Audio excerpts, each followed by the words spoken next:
હાલો મિત્રો, જય શ્રી કૃષ્ણ, જય માતાજી બધાને. ને હાલો આપણે થોડીક વાર પાણી ચાલુ કરી દીધું છે. વરસાદ આવે એવું લાગે છે, પણ કદાચ આવે કે ના આવે એટલે આપણે ધીમે ધીમે પાવાનું જાય ચાલુ કરી દીધું. ને તડકાના થોડા જો તવા તવા જેવું દેખાય એટલે તવીએ પાઈ તો આવું હોય તો આવી જાય. એટલે આપણે બીજી વાર ચાલુ કરવાનું, પાવાનું ચાલુ કરવું જોઈએ. કેમ કે વરસાદ તડકા પડે એટલે થોડુંક અત્યારે માંડવીને જરૂર વધારે હોય પાણીની. આપણે જાય ત્યાં બકાલું નદીને ચોખ્ખું કરી નાખ્યું ને એ પોવાઈ ગયું. નાલો આપણે કરવું છે ટમેટીનો રોપ, એટલે આપણે ઓલી બાજુ રેતીમાં કરી નાખી એટલે વેલહારા ઉગતા થાય. એટલે મળીએ આગળ બ્લોગમાં. આવી કંઈક છે આપણી માંડવી. જાતીમાં ક્યાંક ક્યાંક જો લાંઘો દેખાય છે એટલે આપણે અહીંથી કરી દીધું પાણી ચાલુ. અને 6 પાતળા પીવાતું જાય.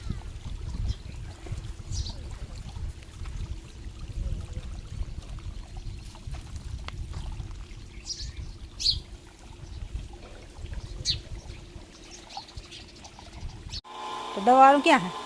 દવાવાળું આમાં નાખી દીધું. હા એટલે જ કહું કે દવા આમાં રહી ગયો દવા બધી જોઈએ એટલે ના નખાય ને હું રહી જાય ખોલવાનું.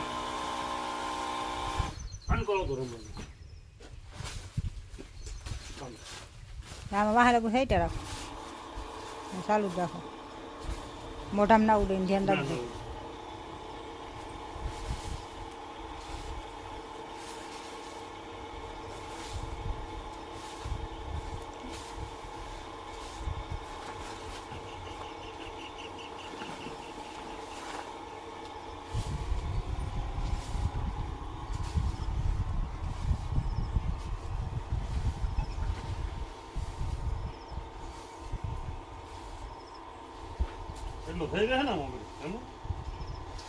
આપણે જો હાલે ભૂસો છાંટવાનું કામ. અત્યારે ટાઢા પોળનું છાંટે ને તો હું સકલાંક કોઈ આવે ની અરફેટ, નકા સકલાં ખાઈને તો મરી જાય. એકલો દવા ફેરવી ભૂસો છાંટી જઈએ ને તો આમાં લશ્કરી છે ને એ વહી જાય. એટલે આપણે 2 મૂલી આવ્યા છે અત્યારે. હવે તો સટાવા આવી થોડીક જ બાકી છે, હમણાં સટાઈ જાય. અને આવી કંઈક છે આપણી માંડવી. ને હાવ દી 8મી ગયો, 7:30 જેવું થઈ ગયું હે, 7:30 8 જેવું થવા આવ્યું.